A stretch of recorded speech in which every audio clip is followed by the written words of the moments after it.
Ito namang makina na ito 4HL1. Maririnig natin sa andar niya ay may lagatak. Yun o, kumakalatak yung andar niya. Kaya tinignan natin ang dipstick. Titingnan din natin itong filler cap, kung ito ba ay may problemang blow by. Madali naman ito paandarin, wala naman siyang hard starting, wala rin naman siyang check engine, kaya wala naman problema ito sa injector para masabi natin na fuel knocking.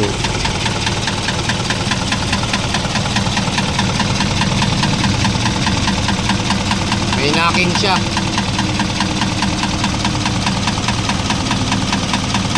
Lagapak. Mas malakas ang lagapak ng andar na ito sa actual kaysa sa video na ito.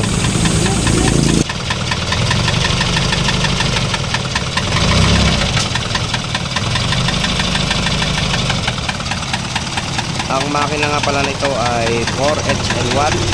Abangan natin kung saan nagmumula ang knocking sound na yan, ang 4HL1.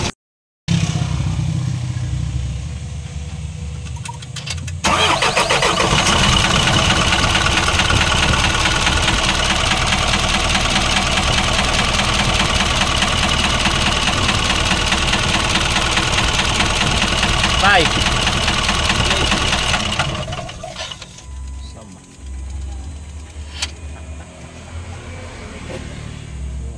Boss.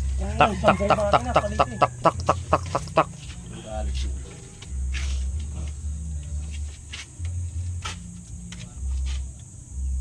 Kinakargaan ng semento, no? So ito na yung ating cylinder head na ibaba na natin, yung knocking sound. At ito na yung ating makina para makita na yung saan nagmumula ang lagatak. Ito yung uno natin, first piston. Uugain natin yan. Wala. Dos, wala rin. Pangatlo, wala.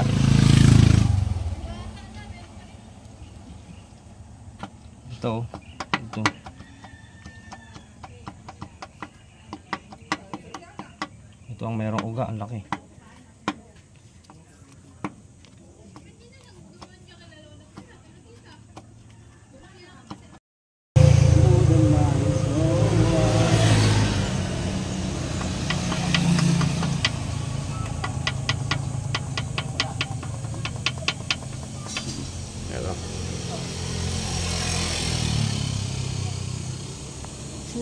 Ito.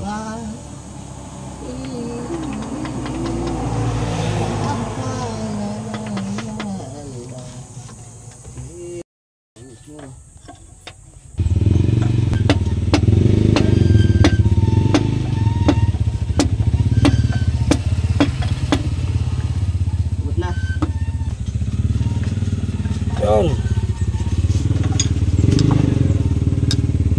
Maganda.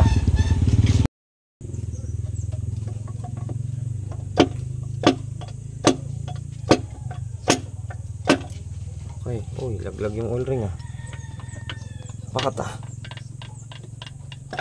Iwan ang oil ring. Laglag ang bungo.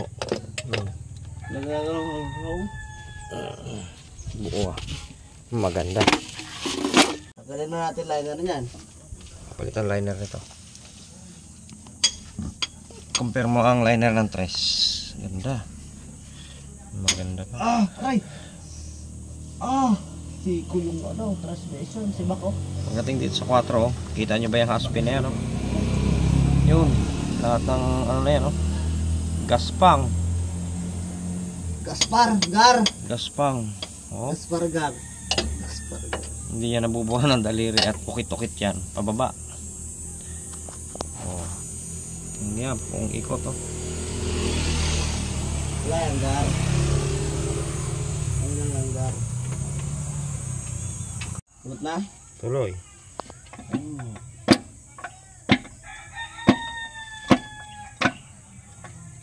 Ikots. Konti. Sige pa.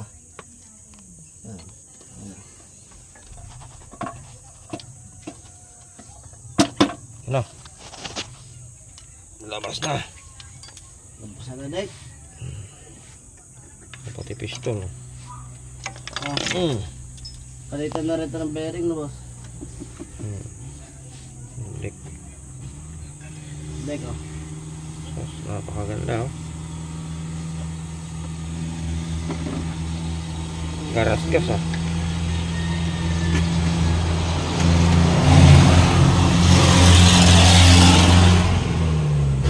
Palyado yung dumaan ah.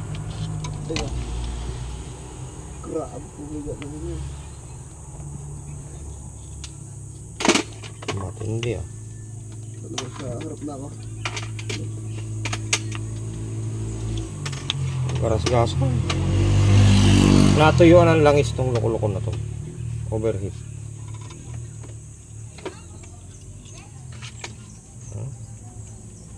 Garas-gasa. Grabe eh.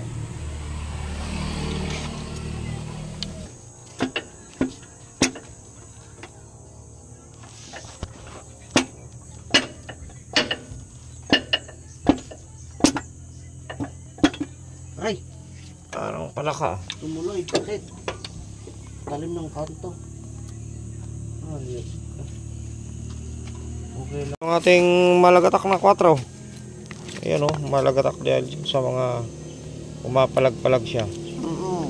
Ayan o. Palitin ng piston. Palitin ng piston ring. Palitin ng Conrad bearing. Palitan ng liner. Palitin din ng liner. Palit yan, boy. Tanong, bakit naman yung iisa lang 4 lang na yun ang nasira ang piston? Pwede namang lahat ang masira ang piston. Parehas naman na dapat ang liner masira. Ika partner, bakit yung liner ng 4 at piston ring ng 4, piston ng 4 yun lang ang nasira at naglagatak? Dahil ang makita natin ito yan nyo ha, yung supply ng langis na yan dapat doon nakatutok yan sa pinakabutas ng piston. Yan kasi ang magsusupply sa ating mga ring ng langis hanggang connecting rod. Pagdating dito sa 4, kita nyo hindi siya nakatutok dito, doon siya nakatutok sa gilid na to dito. Compare mo din sa isa oh. Dito siya nakasentro sa mismong camera natin. Yung isa hindi oh.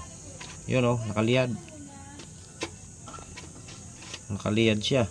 Yun ang dahilan kung bakit nasira ang 4. Yung supply natin ng langis hindi pumunta sa piston number 4. Yan oh, dito dapat pupunta yan. Yung supply na yan oh. Yan oh, sa butas na to oh. Yun, yung butas na yan. Diyan pupunta dapat yung supply na yun. Eh hindi dyan pumunta. Dito na punta banda sa may baging ito. Kaya naman sira ang 4.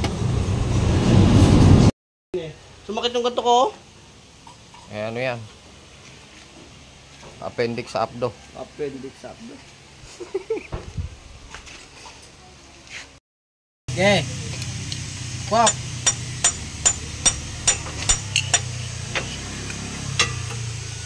Okay.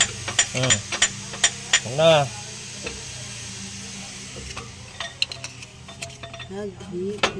Atakan mo. Diba? Napaka basic.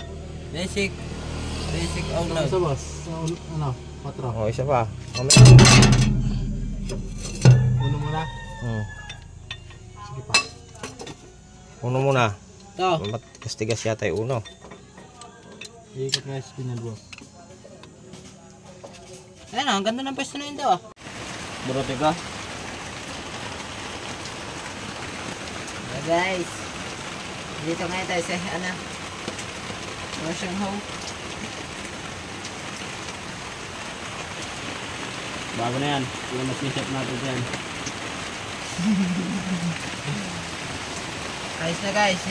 Kapit mo dito. Wow. Bigyan ang kaklase. Honda.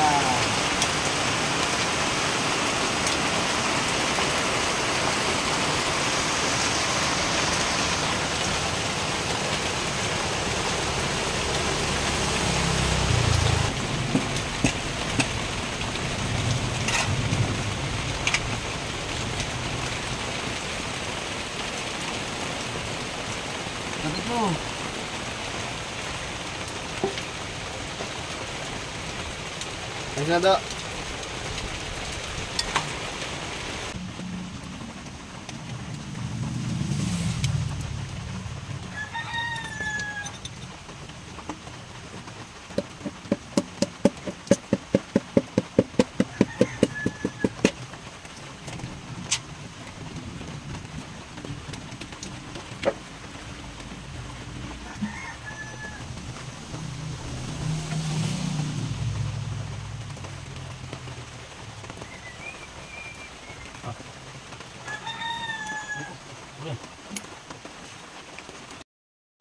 Yan, bago na liner natin. Pati piston.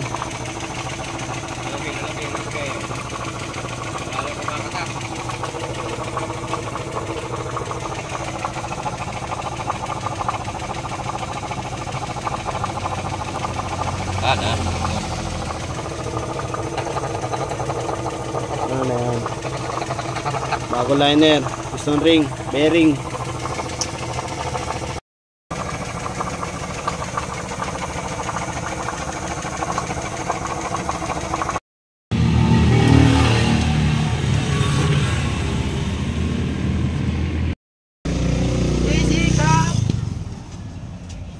Si Douglas ang Magagana!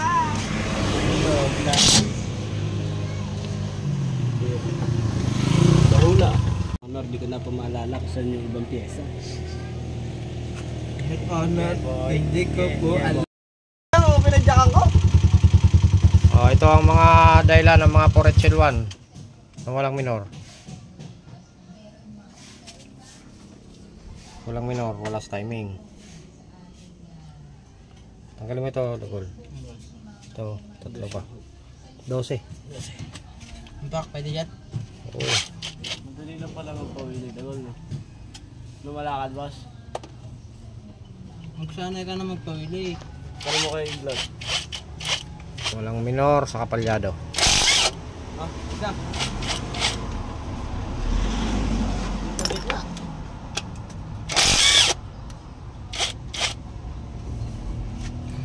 Mantak pa ako dun, nakalit eh.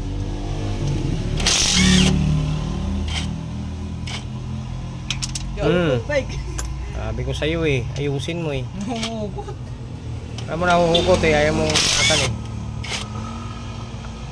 Non-safety ka, bagsak ka sa safety pagdating ka sa grade.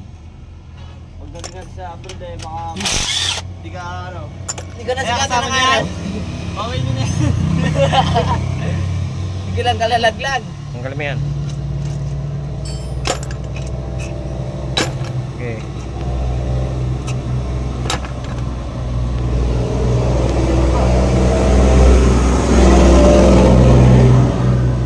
Ayan sa timing eh. Hugutin ka na. Lang. Oh. Hit. Isang ngipin. Okay, tuloy. Okay. Yun oh, dalawang ngipin. Okay. Sagad mo. Yun, okay na. Tanggal.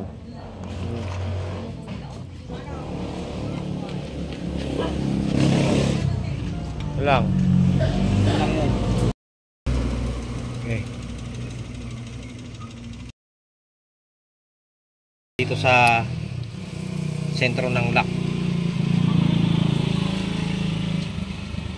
Yan ang ano niya talaga. Timing. Ito ang lock niyan eh. Yan.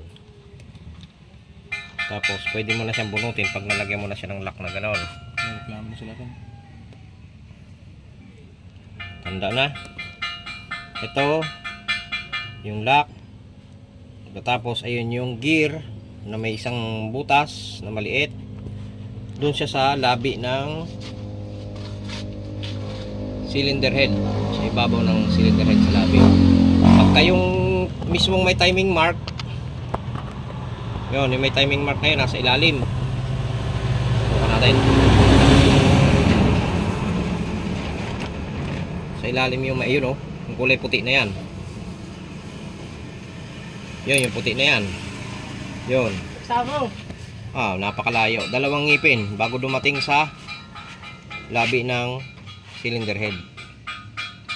Dalawang ngipin pa siya. Ngayon, pagka ilabi mo yan dito sa pinaka cylinder head,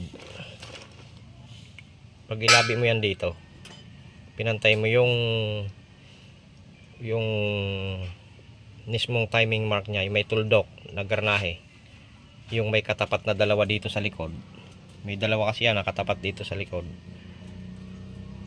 Pag itinapat mo yun doon sa labi na yan, tukod na yan. Ganito itong HL1-2 na ito. Buti tayo, hindi tayo nagka-crank agad para may pa-start agad to. Kunwari na-set natin to, hindi natin pwedeng i-crank agad o i-start agad kasi may posibilidad na gumalaw itong ating pulley. Yung timing mark ng pulley ay yung damper niyan. Pag oras na dyan mo inikot dito sa mismong alternator, kasi minsan pwede tayo mag-ikot dito ng 24 sakit para mapaikot itong makina. Kalimitan, nawawala ang timing ng ating mga crankshaft pulley dahil ito ay gumagalaw. May rubber damper kasi yan. Pag nasira ang rubber damper ng pulley ay gagalaw o mawawala na sa timing mark ang ating pulley. Ngayon, pag tiningnan mo dito, itatap mo yun doon, tapos dito ilalagay mo na ngayon sa top dito sa timing mark yun, sa sentro na. Pero pagdating sa mga barbula ay hindi niya maitatama yung kanyang ikot. May pagkakataon na tutukod ng ating mga barbula. Pag tayo nawala sa timing ng camshaft, ito ay magiging hard starting. Maganda ang minor, pero pagka bumitaw ka ng silinyador, namamatay at mayanig ang andar ng makina. Ito na yung current shell natin. Na yung timing mark ng camshaft ay binaba natin ng 3. Dati ito malagatok ang andar. Pagka ilagay natin doon sa ibabaw na yun ang timing, tukod. Pagka ibinaba na natin ng konti, nilate natin ng konti, aandar siya pero hard starting. Naging hard starting siya, tapos makalatak ang andar. Sama. Ibinaba pa natin siya ng 2 ngipin. Bali 3 ngipin ang ibinaba natin bago siya tumino at 1 click na ang starting. So ayan na, wala na rin yung lagotok na andar niya. Ang gamit yan. Minidam yan. Ayaw. Magaling na nakagawa.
Hugasan na ni Dagol. Oh. Mga hawak-hawak ng langis. Dahil lumaandar ng 4HL. 4HL1-2.